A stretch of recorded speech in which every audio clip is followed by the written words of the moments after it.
2022-2017. Ya, 2027 maaf. Sorry, 2027. Tentunya sesuatu hal yang baru yang akan disampaikan oleh Pendeta Dolby. Pemirsa, saat ini Puji kandidat Tuhan, haleluya.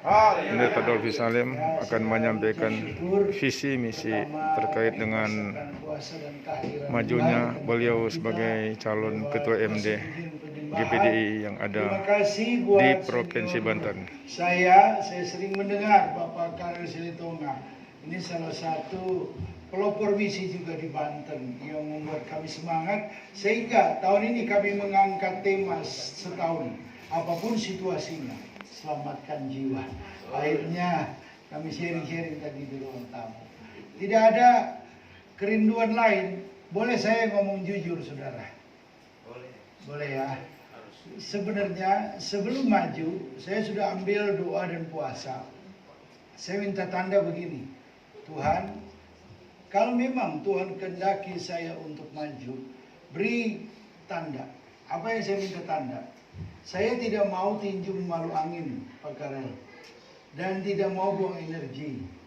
Minta tandanya apa? Tuhan kirimkan mitra-mitra, paling tidak mitra dari MD ada 50%, mitra dari wilayah 50%. Saya kaget, mitra MD bukan 50%, malah 60% yang sudah merapat, artinya memberikan dukungan, baik yang aktif maupun yang pasif. Yang pasif tentunya ada menjadi posisi tertentu, dia harus menjaga netralitas. Tapi kita tahulah, artinya mereka sangat mencintai adanya persatuan dan perubahan di Provinsi Banten. Bukan saya, tetapi karena Tuhan dan kita bersinergi satu dengan yang lain. Itu saja. Kita memberdayakan potensi-potensi tubuh Kristus, pelayan-pelayan Kristus yang ada di Provinsi Banten. Nah, itu Tuhan sudah jawab. Tadinya saya pikir gini, kalau tidak mencapai 50% berarti Tuhan tidak kehendaki. Tapi Tuhan hiburkan. Penghiburan pertama saya minta tanda, sembuhkan saya. Saudara, saya dari tempat tidur 5 bulan lalu, saya kena stroke. Pulang habis doa ke sahabat saya, Abis Saifuddin Ibrahim, itu adalah tim apologeter Islamologi. Kami di gereja ini ada 2, seringkali kami buat kelas kajian, selalu dihadiri oleh hambanya, Bapak Samuel Watulingas. Kami keliling penjara itu melengkapi dengan kajian-kajian apologeter, ya hambanya ya, Pak Samuel Watulingas tahu. Jadi kami keliling untuk membekali, ya, karena kami memang orang misi, senang dengan misi. Jadi membekali, dan puji Tuhan, dari satu kesetiaan di pelayanan penjara, ini kesaksian sedikit, kita terus lakukan sama pelayan-pelayan ini. Semua di belakang adalah pelayanan penjara, tim lengkap.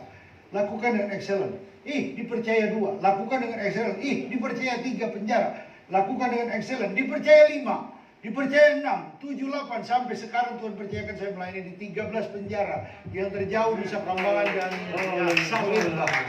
Saya bilang makasih Tuhan, kami menjadi gembala di 13 penjara. Di samping kami menjadi gembala gereja lokal.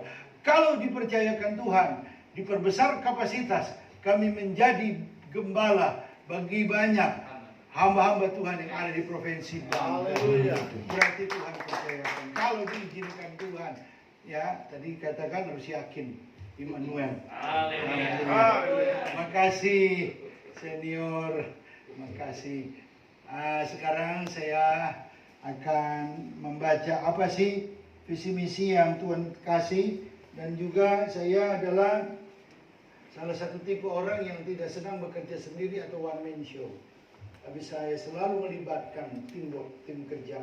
Karena kalau sendiri kadang-kala seperti tadi Elia bisa salah dalam mengambil keputusan. Tapi lebih baik bersama Tuhan, bersama dengan tim kerja. Ya, doakan. Memang kami mengambil tim daripada yang mendukung saya adalah dengan nama Excellent Servant. Kenapa Excellent Servant? Kita ini bukan majikan, kita ini bukan bos, tetapi kita hamba yang mau mengabdi dengan excellent. Makanya kami mengambil ya tema ini, moto ini, Excellent Servant, melayani dengan kasih, melayani dengan hati bertindak dengan kasih. Itulah hati nurani. Menyelesaikan masalah harus dengan hati nurani. Itu excellent. Tadi saya setuju, bukan karena akal-akalan, tetapi benar-benar hati nurani kita. Amin. Ya, harus ada integritas. Nah, ini supaya bisa disebarkan, siapapun yang ada di Provinsi Banten, hamba Tuhan harus melayani dengan hati dan bertindak dengan kasih. Itu excellent. Ya, doakan moto ini juga bisa disebarluaskan, juga nanti bisa baca di rumah. Markus 10:45 itu adalah ya firman yang berkata, aku datang bukan untuk melayani. Aku datang bukan untuk dilayani, melainkan melayani. Itu moto waktu saya sekolah kita di BG angkatan 36. Merinding lihat moto itu. Saya bilang, Tuhan, biarlah saya seperti Yesus. Bukan jadi bos, bukan jadi majikan, tapi jadi hamba untuk Kristus, hamba bagi semua orang. Ingat, bagi siapa nanti yang dipercaya, semua kita adalah hamba, bukan bos, bukan majikan. Kita harus ya excellent ya. Makanya saudaraku, boleh saya baca visi.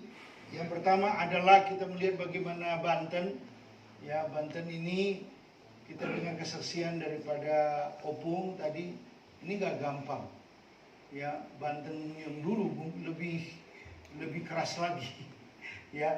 Doakan buat kita Banten. Makanya Tuhan memberikan Yohanes 17 ayat 11, nanti bisa baca di rumah. Itu doa Yesus untuk mempersatukan gereja Tuhan. Masa Yesus sudah merindukan di 2000 tahun yang lalu, kenapa Banten tidak mau bisa bersatu?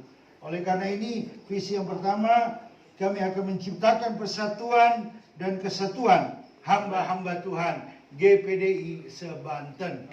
Amin. Sebisa mungkin kita akan menghindar konflik, menjauhi konflik. Kita selalu menciptakan damai. Amin. Amin. Amin. Yang kedua, visi kedua adalah mensukseskan amanat agung Tuhan Yesus Kristus. Nanti pemaparannya ada di misi. Puji Tuhan, Tuhan percayakan saya di bidang misi sampai hari ini. Tadi saya bilang sama Opung, Natal kami udah 7 tahun, separuh yang hadir Muslim. Kenapa?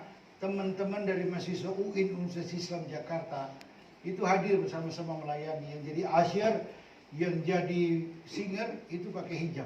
Kenapa? Mereka memuji Isa Al-Masih. Walaupun konteksnya kata Yesus, ya bukan kita rubah pakai Isa Al-Masih. Itu sudah terjadi 7 tahun di tempat ini. Separuh yang hadir sudah saudaraku. Nah, Haleluya. kami ambil tema ya tentang siapa Yesus yang kita sembah. Pernah kami juga buat satu seminar monoteisme iman Abraham dan perspektif Kristen dan Islam. Itu pernah terjadi di Banten. Kami cuma hanya berapa orang tuan rumah. Makanya disinilah dalam rangka untuk mensukseskan amanat agung Tuhan Yesus. Gereja tanpa misi adalah gereja yang garing. Gereja tanpa misi adalah gereja yang kering. Makanya saya mau bagi impartasi ini di Provinsi Banten. Doakan. Hampir setiap minggu silih berganti dan hamba-hamba Tuhan potensi dari kalangan apologeter kristologi maupun juga islamologi berdiri di mimbar ini. Semua jemaat jadi pada pinter, udah sama pinternya dengan gembala. Akhirnya saya berjiwa besar, ada yang lebih pinter dari saya sampai bahasa Ibrani, bahasa Yunani dia bisa kuasai.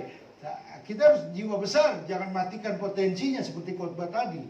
Kalau memang ada yang potensi, kita bergandengan tangan, sama-sama kita bermitra, melayani buat pekerjaan Tuhan yang dahsyat yang ada di Banten.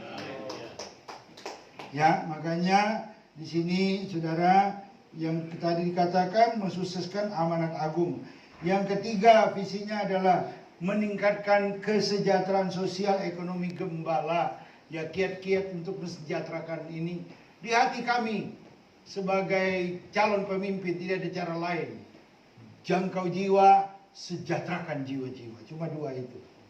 Gak ada yang lain. Makanya di sini pastor di tempat kami adalah rumah kedua jemaat. Kalau jemaat lapar mereka buka lemari sendiri. Yang penting jangan buka kamar. Dapat toki kalau buka kamar. Silakan. Hampir tiap hari banyak jemaat. Begitupun nanti kalau Tuhan percayakan menjadi pemimpin, hai gembala-gembala, pemimpinmu rumah kedua. Haleluya. Apa yang ada di dapur? Disinilah prinsip keseimbangan yang kita bisa kembangkan di Banten ini. Amin. Prinsip keseimbangan. Sebagaimana saya sudah terapkan jemaat. Makanya di hari Minggu pagi ini banyak penuh. Anak-anak ex binaan kami narapidana. Saya bilang, ini rumahmu nak. Ini rumahmu dek. Ini rumahmu bro. Rumah kedua. Tidak merasa asing dengan pimpinannya. Mereka merasa ada bapak. Mereka ada merasa ada pimpinan. Saya janji akan lakukan kembangkan itu di Provinsi Banten. Amin. Jadi tidak merasa asing. Ya mereka datang dengan keluhan-keluhan, kita tampung. Kita mulai sampai teman-teman dari mahasiswa UIN pun nggak asing lagi, tidur mereka. UIN Lampung datang. Lampung, mereka sholat, nggak apa-apa kita izinkan dalam rangka toleransi. Datang, mereka nggak asing datang. Karena merasa saya bilang gini, Dek, ini rumahmu. Kalau engkau lewat dari tempat ini, mampirlah, mampir. Anak napi Nusa Kambangan keluar nggak punya ongkos, mau pulang ke Medan. Anak buahnya Allah, mampir pulang Nusa Kambangan dia cari saya, bang, aku nggak punya tiket. Aku telepon bendahara, tolong ibu, ada anak rohani kami pulang ke Medan nggak ada tiket. Puji Tuhan, dia merasa ada bapak, dia merasa ada pimpinan. Haleluya. Ada satu ikatan, ada hubungan yang harmonis. Ya, itu jadi meningkatkan kesejahteraan sosial ekonomi gembala. Jadi sebelum nanti para donatur datang, kita dulu MD-MD yang menciptakan suasana ini di Provinsi Banten. Sehingga dia merasa bahwa ada pimpinan. Dia merasa ada bapak rohani. Tidak asing, tidak kaku bahwa kita ini hamba. Ya, kita mau melayani dengan excellent. Makanya dengan tema Servant Excellent. Yang keempat adalah, ini tidak jauh dari misi, yaitu melipat gandakan church planting atau penanaman gereja. Ya, dikatakan di sini melalui gerakan penginjilan. Nanti diterangkan di misi hasil daripada penginjilan ada yang telah dibuka, kami akan subsidi sehingga mereka tidak pulang kampung ke Manado, pulang kampung ke Medan. Pernah saya dapati ex dari Banten, kenapa kan Anda bertahan? Tidak ada subsidi, ya pulang aja ke Manado. Saya terenyuh hati saya, iya. Kalau itu memang pelayanan seperti kayak Malimpi dihasilkan dari penginjilan, itu kita harus jor-joran. Iya, kita harus menyiapkan untuk dana-dana ekstra kolekte buat juga saudara-saudara kita yang memang melayani dari hasil penginjilan. Nah itu nanti akan diterangkan ke misi. Nah sekarang masuk di misi.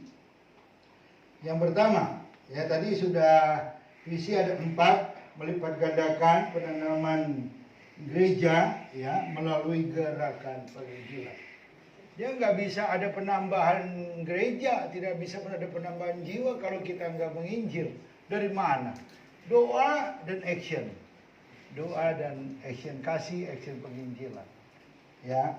Nah, sekarang saya akan membaca misinya apa supaya bisa digaungkan ke luar sana. Ya. Misi tadi visi sudah, kita akan lihat misi melanjutkan program BPJS Tenaga Kerja yang telah berjalan. Ada yang bilang begini, itu kan program MD yang lalu. Loh itu kesepakatan bersama majelis daerah, siapapun nanti dalam pleno itu yang menjadi ketua majelis daerah BPJS Tenaga Kerja harus tetap dijalankan karena sangat bermanfaat bagi hamba-hamba Tuhan. Ini ada bukti, ada beberapa MD yang hadir. Iya Pak Sekda ya, kita telah sepakat siapapun yang jadi ini harus tetap dimasukkan, dilanjutkan. Ini lanjutan daripada program bersama, bukan satu orang, tapi bersama-sama. Ditingkatkan. Iya, nanti ditingkatkan lagi. Yang kedua, melengkapi dan memberdayakan hamba-hamba Tuhan untuk tadi kembali kepada program misi dan training-training atau pelatihan yang akan bekerja sama tentu dengan pelayan-pelayan dan badan-badan misi. Kita akan terus bergerak ya, bekerja sama, bermitra, kolaborasi dengan badan-badan misi. Tadi dikatakan ini model apa? misi penginjilan kontekstual sampai bahasa Sundanya walaupun orang Tapanuli, tapi lancar weh. Lancar. Ini apa? Penginjilan yang disebut penginjilan kontekstual. Jadi ketemu kalau bersama-sama orang misi. Gitu saya bilang, waduh, ini ada metode-metode, nanti itu akan ada pelatihan-pelatihannya. Ya saya juga berharap nanti salah satu pembicara juga ya Bapak Opung Karel Siletonga yang mementor masalah misi dan penginjilan di kita. Ya. Terus misi yang ketiga, memberi tunjangan pelayanan misi dan pelayanan sosial lainnya yang dibuka memakai nama GPDI. Ada subsidi tunjangan. Ya, apa aja pelayanan. Ya, puji Tuhan saya nggak minta-minta. Bukan berarti gini, mentang-mentang calon ketua MD udah 13 penjara. Loh, sampai hari ini saya tidak punya sponsor.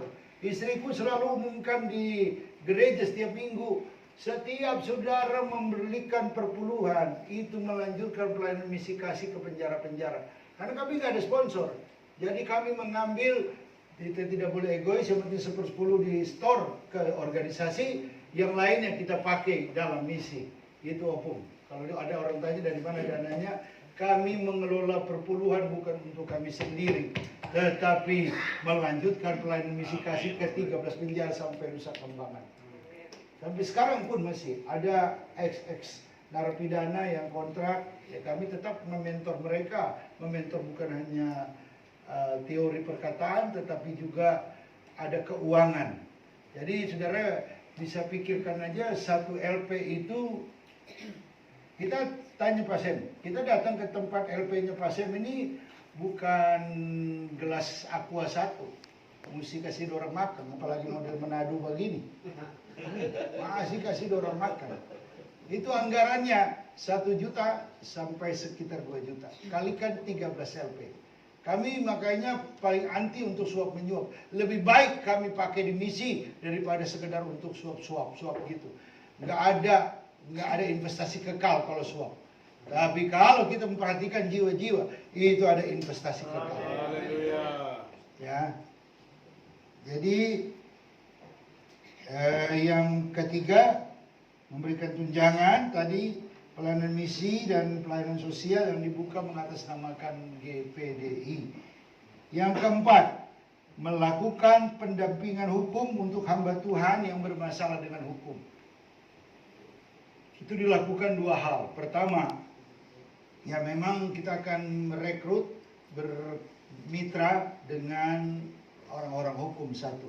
Yang kedua, kita akan juga merekrut, bersinergi, bermitra, tidak secara kebetulan. Ketua Umum KNC Pusat menunjuk saya jadi Ketua KNC Provinsi Banten. Apa tugas KNC? KNC itu adalah Kejayaan Nusantara Cerdas. Saudara bisa lihat di Google, di YouTube, apa aja kerjaan mereka. Senior saya, tim saya sudah dipakai Tuhan.